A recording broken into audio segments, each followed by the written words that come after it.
All right, let's jump right into today's explainer, the eloquence of silent internal monologues. We've all been there, right? Either you've experienced it firsthand or you've noticed it from across the table. Today, we're completely flipping the script on how we think about the quiet observer in the room. If you've ever sat in a meeting, a super lively dinner party, or just a casual hangout and found yourself wondering what on earth is going on behind the quietest person's eyes, well, you're absolutely gonna love this. So, have you ever had the perfect response, exactly 3 minutes too late? Put yourself in a fast-paced group chat for a second, or maybe a really intense dinner conversation. Ideas are literally bouncing off the walls, people are talking over one another, and suddenly, boom, you realize you completely missed your window to jump in. You had the absolute perfect response, but it showed up exactly 3 minutes too late. Let's just freeze that moment for a second.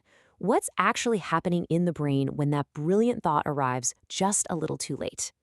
It's a very specific kind of modern social phenomenon, and our source material gives it a really fantastic name.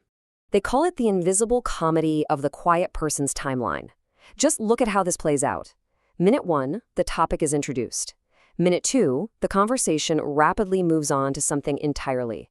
But minute 4, oh, that is when the brilliant, incredibly insightful response is fully formed in the quiet person's mind. It's kind of hilarious, honestly, just because of the sheer timing of the whole shebang. The brain is doing this incredible work, but it's operating on a completely different rhythm than the rapid-fire chatter happening out loud.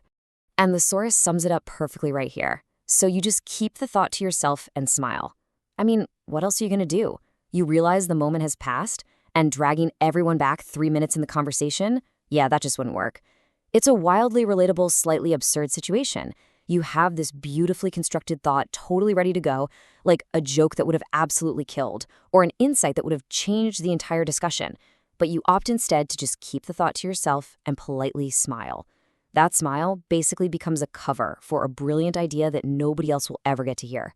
This brings us to high metacognitive activity. That's a state of deep cognitive processing involving detailed internal post-mortems and complex layered thoughts. What this means is that perceived awkward silence, or that tendency to just smile and nod, is not a social failing, and it definitely doesn't mean someone is slow to react. Actually, it's a symptom of really intense psychological processing. The quiet person isn't zoning out at all. They are deeply engaged in cognitive work. They're basically conducting these detailed internal postmortems of the conversation and generating complex, layered thoughts that simply take a little extra time in the oven. Let's break down exactly what that looks like. Step 1, absorb the conversation. Step 2, generate layered thoughts. And Step 3, conduct detailed internal postmortems. So while the rest of the room chatters away, the quiet brain is actively running through this highly detailed, rapid-fire process. First, they're absorbing everything, not just the literal words, but all the subtle nuances. Second, they're generating those layered thoughts we just talked about. And third, they're doing the postmortem, analyzing what was said, what it actually meant, and what the ultimate truth of the matter is. It is a massive mental workout happening entirely in silence. Now look at this comparison.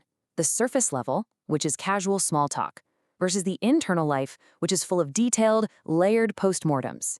This creates a huge amount of friction between two coexisting realities in the exact same room. Up top on the surface, you've got the casual small talk, the quick banter, the fleeting nature of everyday chatter. But beneath all that, there's a vibrant internal life happening.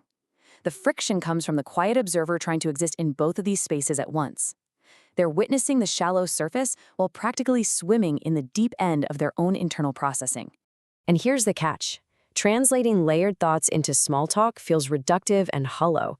Because of the immense depth of these internal postmortems, the quiet mind faces a serious translation problem.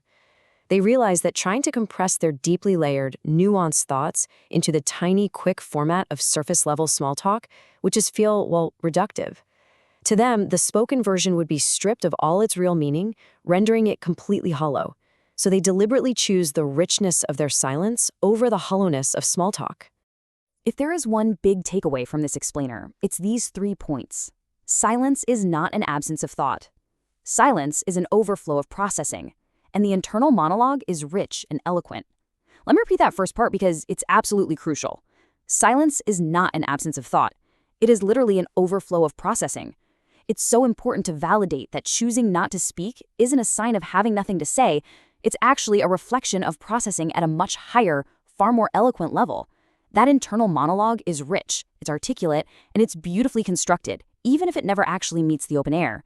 Which brings us to our final question to wrap up this explainer. Knowing the depth of their internal postmortems, how will you view the quiet person in the room differently from now on? The next time a conversation leaves someone 3 minutes behind and they offer that knowing, quiet smile, I want you to remember the invisible comedy and the high metacognitive activity happening just out of sight. Knowing the sheer depth of their internal world, I really hope this changes how you view the quiet person in the room from here on out.